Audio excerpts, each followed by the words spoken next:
Une autre situation, c'est le troisième cas de figure, c'est si vous avez obtenu votre diplôme d'études. Une autre situation, c'est si vous avez obtenu votre diplôme de fin d'études secondaires dans l'un des pays suivants, le Rwanda, la Guinée, Conakry ou le Sénégal. Donc, si on clique dessus, on va donc dire que c'est pour poursuivre les études. On clique dessus et on va avoir ce formulaire.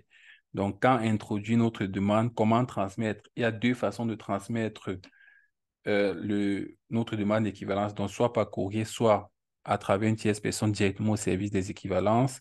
Et on voit à nouveau les documents à fournir comme dans les autres cas. Donc, première chose, c'est le diplôme de fin d'études secondaires et le relevé de notes qui l'accompagne. OK? Et ces deux documents doivent être fournis en originaux. Ça, c'est très important. OK? Une copie de votre carte d'identité ou de votre extrait d'acte de naissance. Troisième chose, une lettre de motivation ou un formulaire de motivation.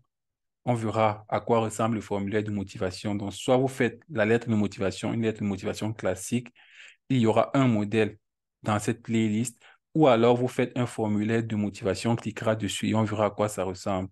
La quatrième chose, c'est la preuve que vous étudiez actuellement dans les études universitaires ou bien que vous avez étudié. Donc, soit vos relevés de notes de première année universitaire, deuxième, troisième, et etc. Ou si vous entamez à peine les études universitaires, vous devez tout simplement donner le certificat de scolarité en original également.